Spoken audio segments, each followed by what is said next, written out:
स्वागत है आपका हमारे channel AR commerce by Arvind पर। आज का हमारा टॉपिक है विनिमय विपत्र, बिल्स ऑफ एक्सचेंज। ठीक है, इसके बारे में आज थ्योरेटिकल पार्ट पढ़ते हैं, इसका जनरल इंट्रोडक्शन लेते हैं। बिल ऑफ एक्सचेंज क्या होता है, इसमें एंट्री कैसे की जाएगी, ये अगली वीडियो में देखते हैं। विनिमय विपत्र, बिल ऑफ एक्सचेंज इसका नाम है। होता क्या है, इसे ऐसे समझिए, देखो दो व्यक्ति है, एक ए और एक बी। ठीक है, ए विक्रेता है, इसने कुछ माल बेचा, सपोज करो कुछ 10,000 रुपए का, 10,000 रुपए का माल ये बी को बेचता है। ठीक है, सेल्स करता है, उसी को 10,000 रुपए का माल को बी परचेज करता है।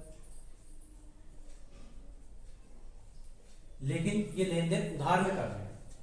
अगर नगद है तो कोई दिक्कत नहीं है, लेकिन जब उधार होता है, उधार सपोज करो ये 3 माह के लिए उधार है। ठीक है, ये कहते हैं मैं आपसे माल खरीद लूंगा, लेकिन मुझे कम से कम 3 महीने का टाइम चाहिएगा पेमेंट करने के लिए। विक्रेता चाहते हैं नहीं 3 नहीं, कम कर लो, 1 महीना कर लो। लेकिन नहीं 3 नहीं, 3 पे 4 के लिए तो राजी हूं मैं, 1 के लिए राजी नहीं। तो आपस में ऐसी स्थिति बनी रहती है। इस स्थिति से बचने के लिए बिल्स का सहारा लिया जाता है। ठीक है, ये कहते हैं चलो ठीक है, आप 3 माह बाद पेमेंट करोगे, 3 माह बाद ही पेमेंट कर देना, लेकिन मैं आपके ऊपर एक बिल लिखूंगा। मैं कौन, विक्रेता जो है बेचने वाला, एक बिल लिखेगा। बिल कैसा होता है, देखो बिल ये इस तरह का नमूना होता है कुछ विनिमय पत्र का। इसमें बेचने वाला इसको लिखता है, यहाँ बेचने वाले राम कुमार कोई है, ये राम कुमार इस बिल को लिखेंगे। ठीक है, इस पे स्टाम्प लगेगा और टिकट लगा होगा इधर, 10,000 रुपए का माल बेचा तो 10,000 रुपए का ये बिल लिखा जाएगा। ठीक है, इसमें लिखा जाएगा कि आज से 3 माह पश्चात मुझे या मेरे आदेश अनुसार केवल 10,000 रुपए का भुगतान कीजिए प्राप्त मूल्य के बदले। है, और लिखा जा रहा है, मान के चलो ये दूसरे पर जिसका नाम है कृष्ण कुमार के ऊपर लिखते हैं। ठीक है, सेवा में कृष्ण कुमार छपरौली बागपत, तो कृष्ण कुमार के ऊपर ये लिख देगा। जो बी है इसे मान लो हम ये कृष्ण कुमार, और जो ए है ये है राम कुमार। ठीक है, इसके हिसाब से हम देखते हैं।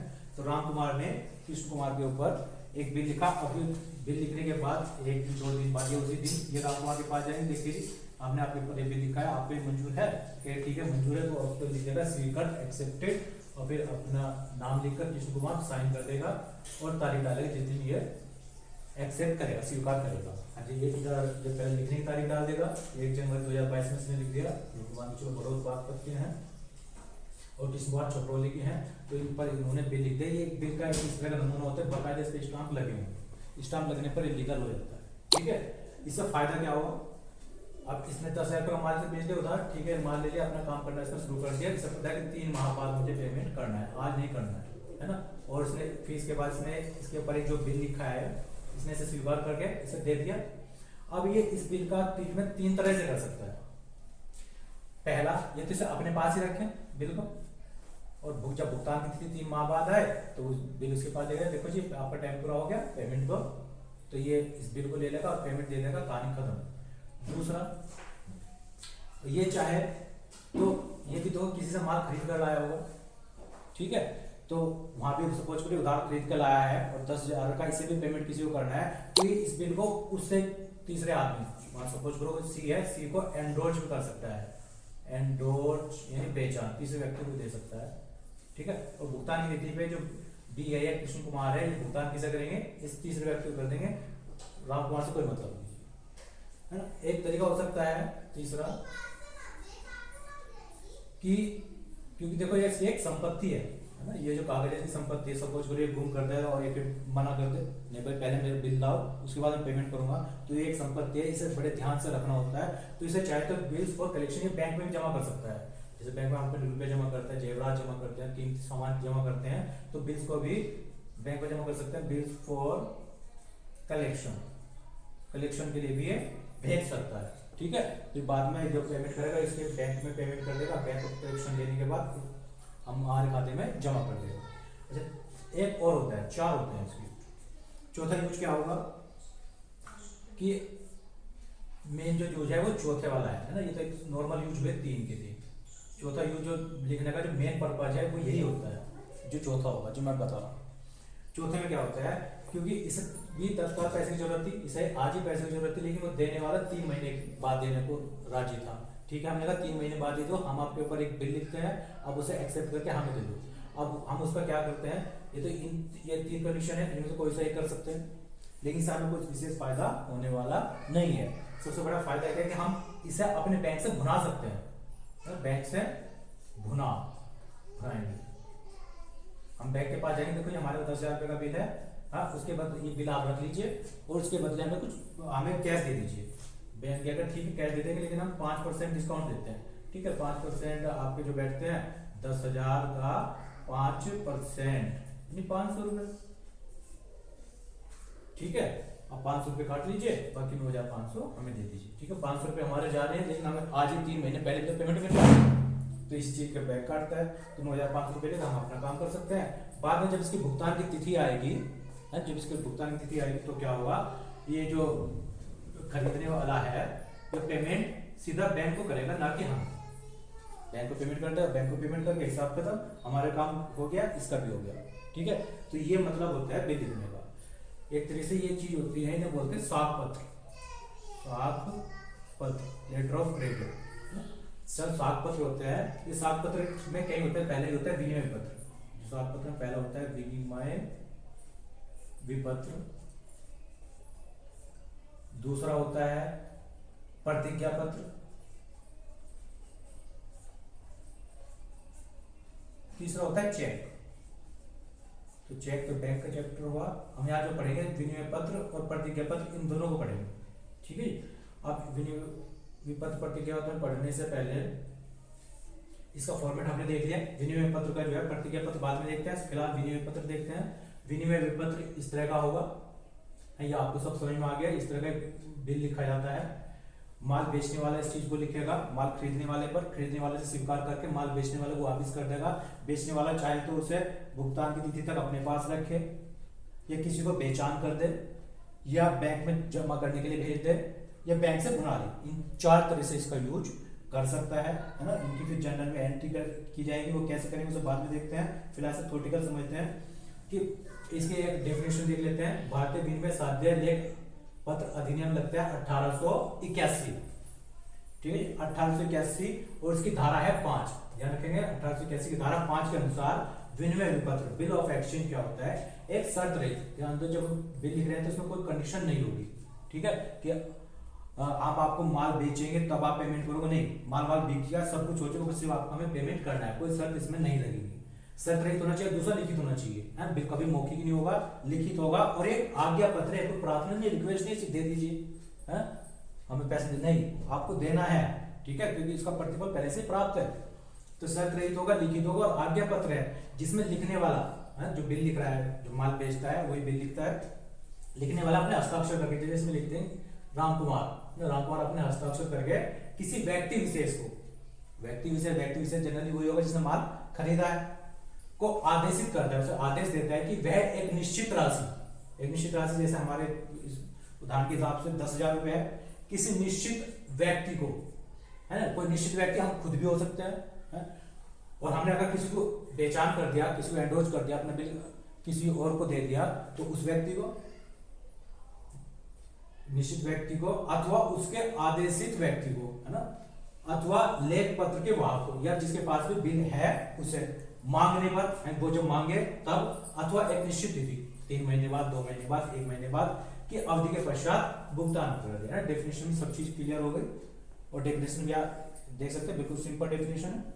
विनिमय पत्र एक शर्त रहित लिखित आज्ञा पत्र है जिसमें लिखने वाला अपने हस्ताक्षर करके किसी व्यक्ति विशेष को आदेशित करता है कि वह एक निश्चित राशि किसी निश्चित व्यक्ति को, अथवा उसके आदेशित व्यक्ति को, अथवा लेख पत्र के वाहक को मांगने पर, अथवा एक निश्चित अवधि के पश्चात भुगतान कर दे। ठीक है, अब इसमें बात आती है इसके पक्षकार कितने होंगे, ध्यान रखेंगे 3 पक्षकार होंगे, 3 पार्टीज होंगी इस पूरे प्रोसेस के दौरान। पहला होगा लेखक जिसने बिल लिखा है, उसे को हम कहते हैं आहर्ता।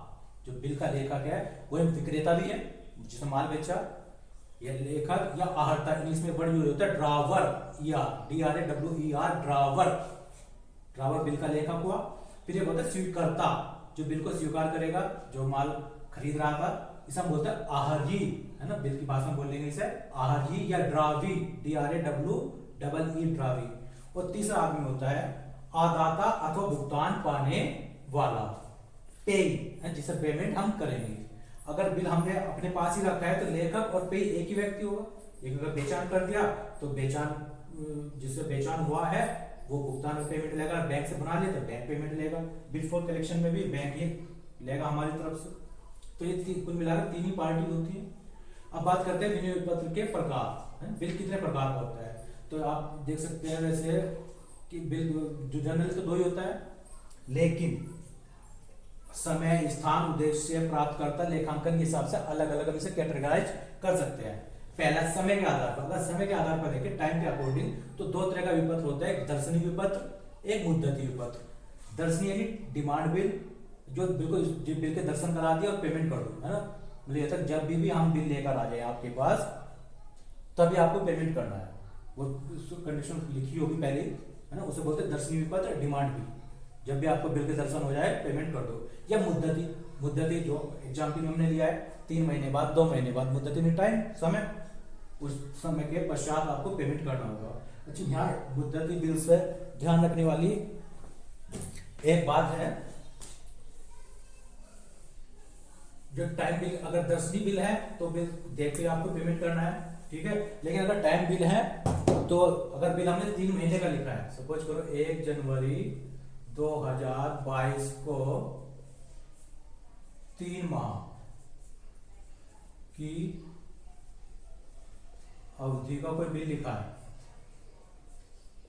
कभी, तो इसका मैच्योरिटी डेट, यानी कब इसका पेमेंट होना चाहिए, इसकी मैच्योरिटी डेट कब हो, इसकी परिपक्वता तिथि कब इसका पेमेंट होना चाहिए।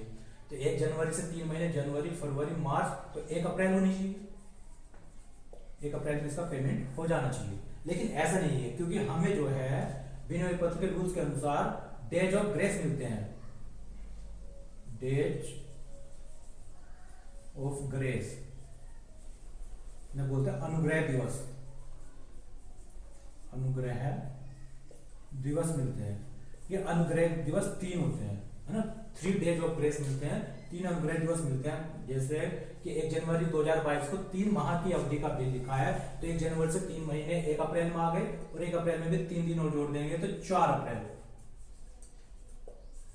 4 अप्रैल को बिल का पेमेंट हो जाना चाहिए। 4 अप्रैल बिल की मैच्योरिटी डेट होगी, 3 दिन अनुग्रह दिवस के जोड़ दिए। लेकिन अब यहाँ समस्या ये होती है, पता चला कि 4 अप्रैल वाले दिन संडे है, संडे को मार्केट बंद, कोई दुकान खुलेंगे तो पेमेंट कहां से करेंगे, ठीक है, कोई बात नहीं, क्योंकि संडे तो पहले से फिक्स होता है, तो आपको पता होगा उस दिन संडे है, तो आप सैटरडे पेमेंट कर दीजिए ना, 1 दिन पहले, ठीक है जी, 1 दिन पहले कर देंगे। लेकिन पता चला कि सैटरडे वाले दिन कोई त्योहार आ गया, होली आ गई, सैटरडे वाले दिन होली, अब कैसे पेमेंट करें, जो भी छुट्टी रहेगी, तो क्या फ्राइडे में करें 1 दिन और पहले, नहीं, अब 1 दिन पहले नहीं करेंगे, ठीक है, क्योंकि फिर डेज ऑफ ग्रेस ही खत्म हो गया, एक तरीके से संडे खत्म हो गया, वो भी गया। अब आप मंडे यानी संडे को आपको जो पेमेंट करना था, संडे 4 अप्रैल में करना था, आप 5 अप्रैल में कर देंगे, है ना। अगर खाली संडे संडे की दिक्कत है, 4 अप्रैल में शनिवार, तो आप 3 तारीख में कर दीजिए, 3 अप्रैल में। लेकिन अगर 3 तारीख का भी संडे कोई छुट्टी है तो आप 2 में नहीं करेंगे, आप फिर 5 अप्रैल में करेंगे पेमेंट इसका, ठीक है, क्लियर। लेकिन एक बात और ध्यान रखेंगे, सपोज करो तो चलो 4 अप्रैल का तो संडे था, और इससे पहले सैटरडे में कोई होली वाले कोई ऐसे विशेष त्योहार नहीं है, लेकिन फिर भी छुट्टी हो गई, हड़ताल हो गई, है ना, किसी नेता की मृत्यु हो गई है, तो उस वजह से कोई छुट्टी हो गई, फिर पेमेंट कब करेंगे,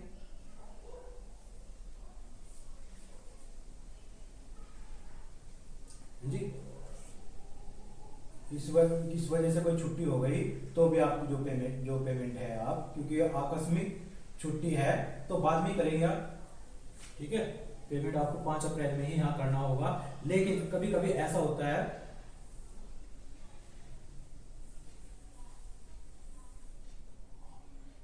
इसमें थोड़ा जो मैं बताना चाह रहा था, थोड़ा सा ये समझिए, तो 5 में करेंगे, इस कंडीशन थोड़ा सा एग्जाम्पल चेंज करते हैं, 1 मिनट। मान के चलो कि हमें जो यहाँ 4 अप्रैल को इसकी मैच्योरिटी डेट है ना, जो 1 जनवरी को लिखा गया 3 महीने के लिए, 4 महीने हुए हैं, और 3 तारीख का आपका संडे है तो आप 2 में पेमेंट करेंगे।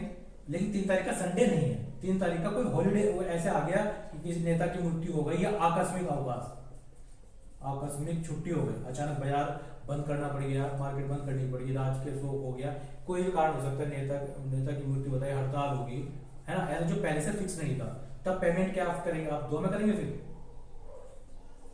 संडे होता तो 2 में करते, अगर संडे नहीं है, इस तरह की छुट्टी है, तो भी आपको 5 अप्रैल में करनी पड़ेगी, फिर एक दिन फालतू करेंगे, ठीक है, वो पहले से फिक्स नहीं था। ठीक है, आई होप क्लियर हो गया होगा।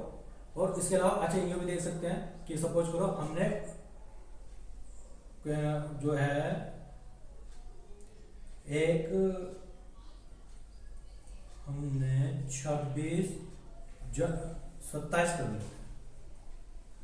27 जनवरी को कोई माल खरीदा था और वो 1 महीने का बिल लिखा, माल बेचा और 1 महीने का बिल लिखा, तो उसका पेमेंट कब हो जाना चाहिए, 1 महीने बाद है 27 जनवरी के बाद 27 फरवरी, और 27 फरवरी में 3 दिन और जोड़ेंगे, 27 के बाद 28, और 28 के महीने फिर 1 और 2, तो 2 मार्च।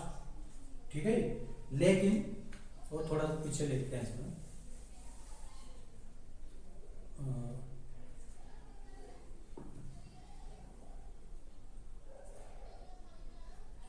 के बाद 26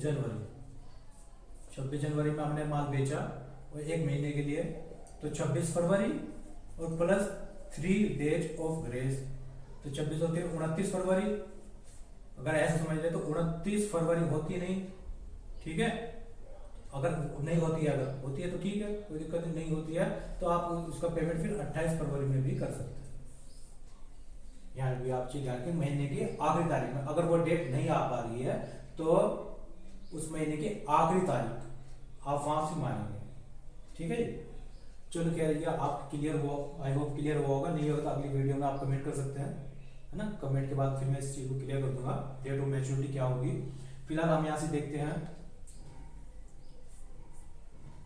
आम बात कर रहे थे प्रकार की, तो समय के आधार पर दर्शनीय विपत्र दर्शन देते ही पेमेंट कर देना चाहिए। मुद्दती विपत्र जो होगा टाइम के बाद के अनुसार 2 महीने 3 महीने। फिर स्थान के आधार पर एक देशी विपत्र जो देश के अंदर ही होगा, हम इंडिया में है तो इंडिया के अंदर ही है, और विदेशी विपत्र है ना, हम भारत में है और अमेरिका से बिजनेस कर रहे हैं तो भी लिख रहे हैं। उद्देश्य के आधार पर एक व्यापारिक बिल होता है, जनरली बिल व्यापारी के होते हैं, ठीक है, ट्रेड बिल होते हैं, यानी माल खरीदा जाता है तो माल खरीदा बेचना होता है तो बिल लिखे जाते हैं। लेकिन कभी कभी अनुग्रह पत्र भी लिख दिए जाते हैं, एक दूसरे की पारस्परिक सहायता हेतु, एक बिजनेसमैन दूसरे बिजनेसमैन के, एक आदमी दूसरे आदमी की सिर्फ सहायता के लिए लिख दिए जाते हैं, उन्हें अनुग्रह पत्र कहते हैं। जब इसके ये भी आपको पढ़ना है, जब आएगा इसे डिटेल से क्लियर करेंगे।